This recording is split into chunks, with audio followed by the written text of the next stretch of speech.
So, nasa second to the last problem na tayo. And another mukha niya naman to ng mga problem sa buoyancy. So, ang sabi, a piece of wood has a specific gravity equal to 0.63 and is 70 mm square and 150 cm long. How many newtons of lead weighing 110 kilonewtons per cubic meter must be fastened at one end of the stick so that it will float upright with 0.3 meters out of water? So, since ito is naka-mm, tapos ito namang length is naka-cm, convert muna natin sila lahat sa meters para consistent lang tayo sa units natin. So, magiging 0.07 meters tapos 1.5 meters long naman to. Ngayon, ang sabi sa problem, 0.07 meters square. So, baka isipin nyo, area yan na square meters. So, hindi yun ganun Ang ibig sabihin yan, yung cross-section daw ng object natin is a square na may dimension na 0.07 meters by 0.07 meters. So, clear tayo dyan maraming nalilito dyan. Ngayon naman, ang sabi naman sa atin, ang length o ang haba naman daw ng wood natin is 1.5 meters. So, pakita ko lang din ito yung wood natin, di ba? So, para siyang 2x2. Ngayon, ang cross-section daw niyan is eto, square. Square lang na 0.07 meters by 0.07 meters. So again, ang length niyan is 1.5 meters daw. Ngayon, imagine niyo kapag etong kahoy na to itinapon natin sa tubig. By common sense, alam naman natin na ganito mangyayari dyan. Lulubog pansamantala, tapos after a few seconds, aangat na naman yan pataas na pa ganito. Kaso lang, hindi yan yung trip ng problem. Ang sabi sa problem, how many newtons of lead weighing 110 kilonewtons per cubic meter must be fastened at one end of the stick so that it will float upright. So sa madaling salita, ang gusto ng problem is maglagay daw tayo ng pabigat sa dulo ng stick natin para yung lutang ng kahoy natin is vertical or upright. So lagay na tayo ng pabigat, lagay mo na sarili mo. Tapos ngayon, pag naglagay na tayo ng pabigat dyan sa kahoy natin, syempre, parang magiging anchor na yan. So, hihila yan pababa parang ganito. Hanggang sa maging upright na yung position ng stick natin. Kaso lang, hindi mo dapat basta-basta ilalagay sarili mo dyan na pabigat basta-basta. Hindi pwedeng sobrang dami kasi baka lumubog na yung stick natin hanggang ilalim ng tubig. Hindi din pwedeng sobrang onte kasi baka hindi naman maging upright yung position ng stick natin. At lastly, may condition tayo sa problem na kailangan pag naglagay tayo ng pabigat dyan, or in this case, lead, dapat yung 0.3 meters na length ng stick mo is nasa ibabaw ng tubig o dapat nakaprotrude sa surface ng water. Parang ganito. So kung 0.3 meters yan at ito namang buong to is 1.5 meters, di itong nakalubog na to is 1.2 meters naman. Ngayon, ang tanong, paano naman natin isosolve to? Weight is equals to buoyant force lang ba yan basta-basta o paano yung approach natin ng pagsosolve dyan? So, ganito yan. Since kung mapapansin nyo yung illustration natin, dalawa na yung object natin dyan. Meron tayong object ng wood, tapos meron pa tayong isang object na lead naman or yung siyang mismong nagpapabigat dito sa stick natin. So, paano na yan? So, ganito lang yan. Meron na tayong weight ng wood, tapos meron na din tayong weight ng lead. So, dalawa na yung weight natin. Tapos, since nasa tubig yan parehas or exposed sila sa tubig or nakalubog na sila parehas sa tubig or parehas silang nababasa, ibig sabihin, meron na tayong buoyant force para sa wood natin, tapos meron na din tayong buoyant force para naman sa lead natin. Bakit? Kasi yung dalawang object na yan, exposed na sa tubig o nababasa na etong wood na to, nakasubmerge sa tubig, nababasa. Tapos ito namang lead na to na ibang material naman nakasubmerge din sa tubig, nababasa din. Kaya naging dalawa na yung buoyant force natin dito sa problem na to. So sa madaling salita, pag may iba't iba kang material or meron kang object na nababasa sa tubig, matik may buoyant force na kaagad yan. Pero chill lang muna tayo, explain pa natin yan mamaya ng maayos. Pero ano ba formula ng weight? So ganun pa din. Gamma ng object times volume ng object pa din yan. Tapos buoyant force naman, ganun pa din. Gamma ng liquid lang yan times volume na nakalubog o yung volume na nakasubmerge. So sa madaling salita, weight is equals to buoyant force pa din tayo hanggang mamatay. Pero tig-dalawa na sila. So since puro pataas at puro pababa lang naman tong forces natin, ang gawin natin, mag-summation forces vertical lang tayo dito. Pero yun nga, ang shortcut dyan, gaya ng sinabi ko sa previous problems natin, pagsamahin mo lang lahat ng weight, tapos pagsamahin mo lang lahat ng buoyant force. Parang ganito. So, lahat ng weight natin sa kaliwa, tapos lahat ng buoyant force natin nasa kanan naman. So, bakit naging ganyan? Kasi pag nag-summation forces vertical din tayo dyan, ganyan pa din kalalabasan yan. So, medyo shortcut lang yan. So, lahat ng weight, lagay mo sa kaliwa, tapos lahat ng buoyant force, lagay mo sa kanan. Para malinis yung equation natin at wala tayong negative. So, kung titignan natin yung ginawa natin, weight is equals to buoyant force pa din talaga. Pero nagkagibonshin technique lang. So, substitute na natin yung mga values. So, weight ng wood, by the way medyo speed run na natin to, okay? Pero weight is equals to gamma ng object times volume ng object pa din yan, okay? At paulit lang yan sa lahat ng problems sa buoyancy. Only yan. Pero anyway, ang kalalabasan yan is ganito. So, itong portion na to, ayan yung gamma ng object. In this case, yung wood. Tapos, ito namang portion na to, yung area, yung 0.07 meter square. So, cross-section yan Tapos, ito namang 1.5 meters is yung height or yung length naman ng object natin. So, area times height, volume lang din yan. Next naman is yung weight ng lead. So, ganun pa din, gamma ng object times volume ng object. Ano yung gamma ng lead? 110 kilonewtons per cubic meter daw. So, lagay na natin times yung volume ng lead. Ngayon, ang tanong, alam ba natin yung volume ng lead? So, hindi binigay sa problem, hindi natin alam yan. So, lagay lang natin volume ng lead. So, simplify muna natin tong unang term natin para lang magkasya yung equation natin. Tapos, yan ay equal sa buoyant force naman na gamma ng liquid times volume submerged na naman. So, ang pinag-uusapan yung wood. So, diretso na din natin Ito kalalabasan yan. So, gamma ng liquid natin, tubig lang naman yan. So, 9.81. Times yung cross-sectional area na naman natin na 0.07 by 0.07 times yung height na nababasa naman. Ano ba yung height na nababasa dyan? Hindi ba ito lang? Yung 1.2 meters?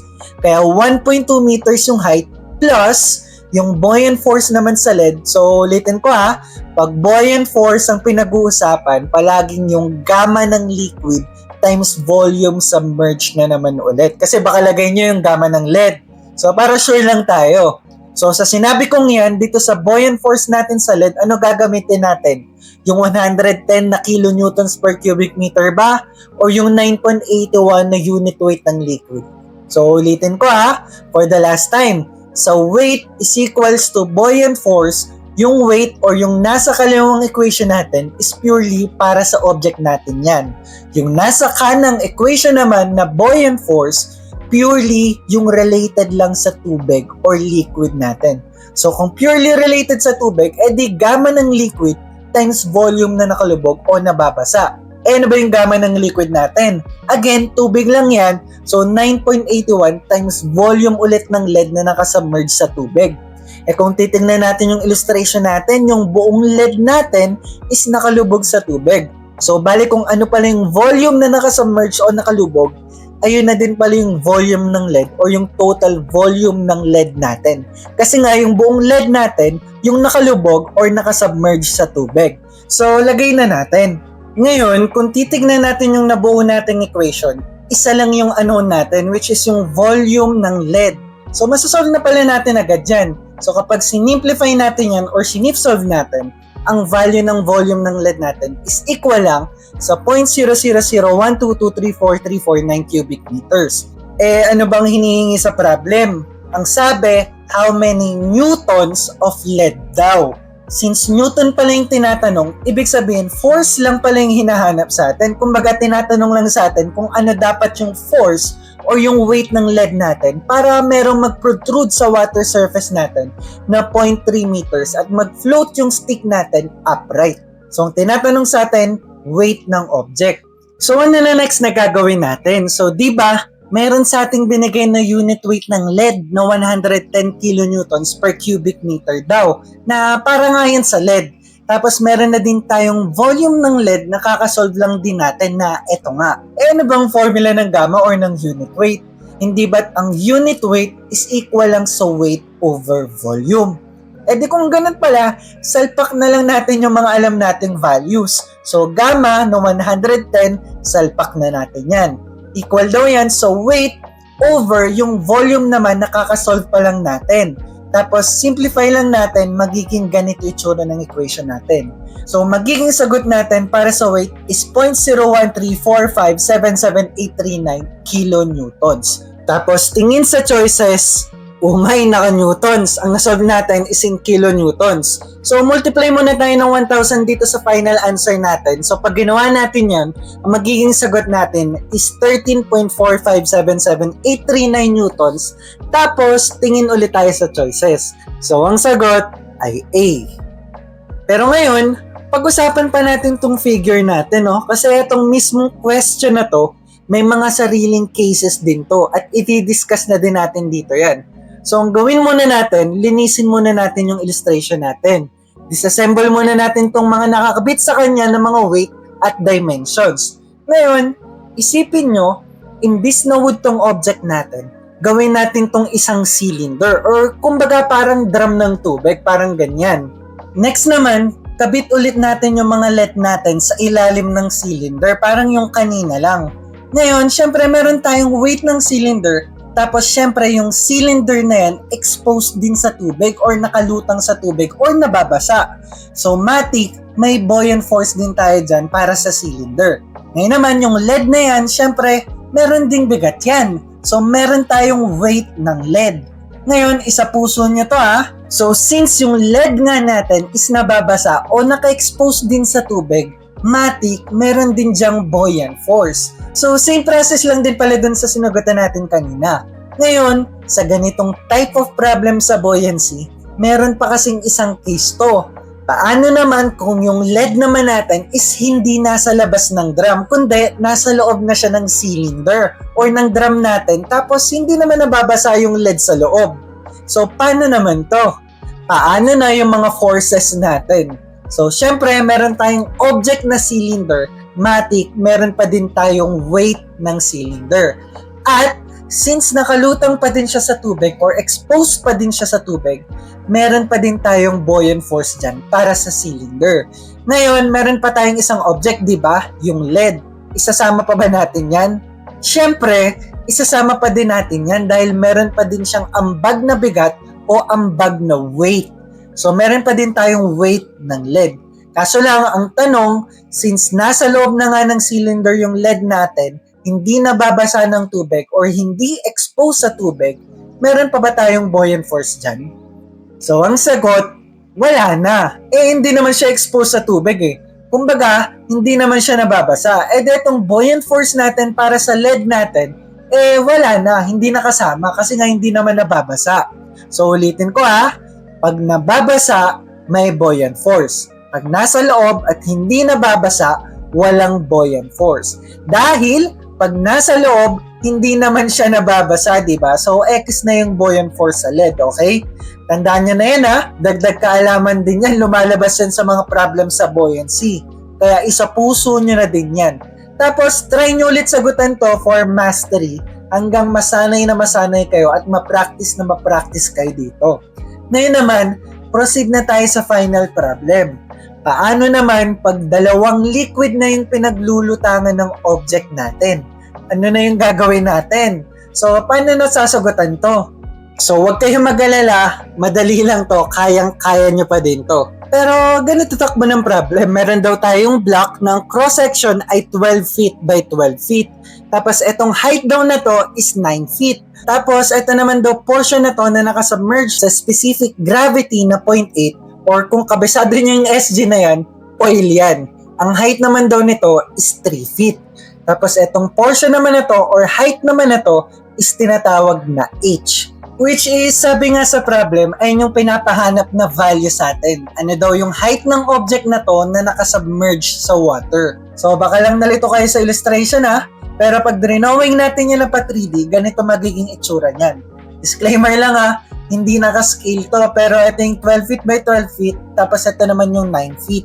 So, syempre, kung 12 feet by 12 feet itong nasa taas, di itong nasa ilalim is 12 feet by 12 feet din, okay? So, syempre, meron tayong object, matik, may weight na yan.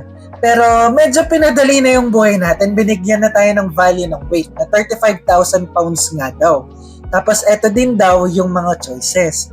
Ngayon, ano naman gagawin natin pagdating dito sa dalawa na yung liquid natin? So, gaya nga na sinabi ko, basic na basic pa din to, kayang-kaya nyo pa din sagutan to. E di dalawang portion na yung nababasa natin, yung isa nababasa dahil sa oil, yung isa nababasa dahil sa water. E di kung nababasa, e di meron tayong buoyant force para sa oil, tapos meron din tayong buoyant force naman para sa water. Tapos ano next na gagawin?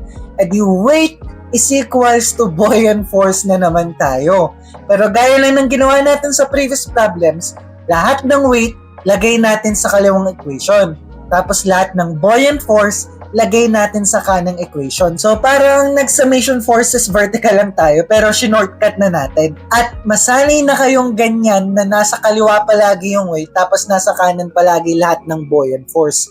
Para mabilis tayo mag-solve. Kahit anong case yan kahit 10 pa yung weight mo o 20 yung buoyant force, paulit-ulit lang yan na nasa kaliwa yung weight tapos nasa kanan naman yung buoyant force. Okay? Paulit-ulit lang yan At para makasave tayo ng oras pag nagsasolve tayo, ganyan na gawin nyo kaysa mag-summation forces vertical pa kayo na ganyan din naman kalalabasan para wala rin kayong negative. Pero anyway, gawin na natin. So, 35,000 equals buoyant force ng oil plus buoyant force ng water. So again, ang buoyant force, gamma ng liquid times volume submerged na naman yan. Nalalawa na din kayo, Ako din Pero anyway, unahin na natin tong buoyant force sa oil. So, gamma ng water na 9.81 times 0.8 na specific gravity ng oil, yung buong yan, ayan yung gamma ng oil natin. Times volume submerged. So, area times height na naman tayo. So, ang cross-sectional area nga ng object natin na nababasa is 12 feet by 12 feet. Gaya nga nung pinakita natin sa 3D na illustration. Tapos, eto naman yung height ng block natin na nababasa. So, since buoyant force ng sa oil to, yung sinasagutan natin at meron na tayong area na 12 feet by 12 feet, ang kailangan na lang natin is yung height na nababasa para maging volume submerged. Ano ba ang height na nababasa sa portion ng oil natin? Hindi ba etong 3 feet lang? Di kung ganun pala, ang volume submerged natin is yung cross-sectional area na nababasa na 12 feet by 12 feet times yung height ng oil na nababasa na 3 feet. So, okay na tayo sa oil Ngayon naman, yung sa buoyant force naman para sa water. So, ganun lang ulit, gamma ng liquid times volume na nakalubog. So, gamma ng liquid, 9.81 since tubig lang yan. So, ayan na mismo yung gamma. Times volume submerged na naman tayo, ganun lang ulit, area times height na naman. So, ano yung cross-sectional area? 12 feet by 12 feet lang ulit. Times height na naman na nababasa para maging volume submerged. Ano ba yung height na nababasa sa tubig?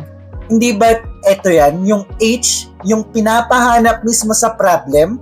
Kaya ang magiging volume submerged is 12 times 12 times yung height na nababasa na may annotation natin na H. Ngayon, since H lang naman yung unknown, masasolve na kagad natin yung H.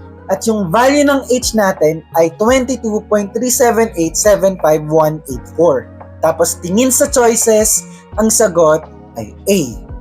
Siyempre, yan ay mali yan. So, baka nagulat kayo bakit naging mali, Kaya naging mali yan dahil kung titignan natin yung illustration, yung mga given natin, etong weight naka-pounds. Etong dimension natin naka-feet. So, naka-English unit tayo sa problem at yung mga given sa atin. Pero ano ba itong ginamit natin na unit weight ng liquid? So, di ba naka 9.81 tayo? Naka kilonewtons per cubic meter yan. So, naka-metric tayo dito.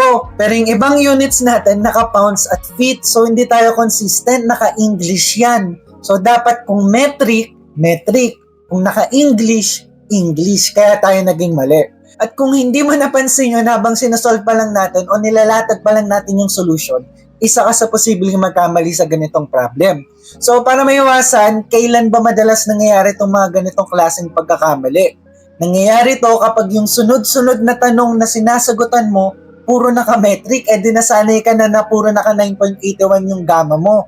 Tapos pagdating sa dulo, biglang nagkaroon ng problem na naka-English units naman. So, hindi ka aware na naka-English units na pala, excited ka, kakasolve mo ng 9.81 na naka-metric, yung mga given sa problem, hindi mo na napansin. Tapos since na nasanay ka, na-excite ka na agad na ang gamma na nilagay mo is 9.81. Pagdating sa final answer, nasa choices din yung sagot. Di ginulat mo na agad yung munggo. So pagdating sa board exam natin sa civil engineering, ganyan magpa-exam yung examiner natin sa PSAD. Yung feeling mo, tama ka na kasi nasa choices na yung sagot. Confident ka pa, tapos pagka-check mo sa dulo, mali ka pala. Di punit ka, sakit sa puso nun. Yung mali mo lang, di ka consistent sa units, tapos pinagpuyatan mo pa. Kung ako yan, di ako makakatulog yan isang tanong lang tong sinasagutan natin. Sa board exam, isang situation, 3 problem. Paano kung sa unang tanong pa lang, feeling mo tama ka na, domino effect yan.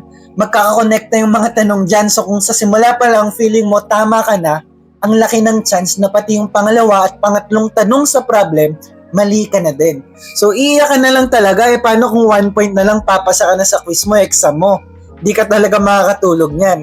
Kaya dinulo ko din talaga tong tanong na to para malagay na din sa isip niyo yung mga possible nyong maging mali sa problems. Para dito na kayo magkamali kaysa sa mismong exam o quiz nyo pa mismo magawa. So usually na namamali din dito is yung value ng gravity, yung 9.81 tsaka 32.2. Palaging na-excite yung mga estudyante na nagte-take ng exam so di na napapansin. Pero anyway, itama na natin yung mali natin. So ang hindi lang naman consistent sa units natin is yung gamma natin na 9.81 kasi naka-metric nga yan. Tapos the rest naka-English. Pwede kayo mag-unit analysis para ma-convert yung metric to English na unit weight. Pero mas mabilis na dapat by heart alam nyo na, kabisado nyo na dapat na ang unit weight ng water pagdating sa English unit is equal lang sa 62.4 pounds per cubic foot or 62.4 PSF. So, check muna natin kung okay na tayo sa units. So, etong weight, naka-pounds, goods na. Etong 62.4 natin, naka-pounds per cubic foot, goods na din. So, consistent na tayo sa lahat. So, pwede na natin siya i-simplify. So, pag sinolve na natin yung H, ang magiging sagot na natin dyan is 1.495121108. So, tingin sa choices, ang sagot talaga, or ang tamang sagot talaga natin is B. So, ganun lang yun. Basic na basic, di ba? So, ngayon, alam nyo na kung ano yung mga bawat mukha ng problem sa buoyancy. Pagdating nyo sa quiz o exam ninyo tungkol sa topic na to, aralin nyo lang tong mga video natin, tapos sagot pa kayo ng ibang problem sa libro. Basic na lang talaga sa inyo to. So, sana madami kayo natutunan, at kung gusto nyo pa ng mga ganitong klaseng video, huwag nyo kalimutan mag-subscribe at mag-like sa video natin. Kung may katanungan kayo or suggestion, follow nyo ako dito at comment lang kayo. At dyan natin sasagutan yung mga tanong ninyo. So, yan lang Ako nga pala si Engineer Cruz. Salamat. Tatandaan nyo na mas gwapo kayo at mas maganda kayo kapag may alam kayo.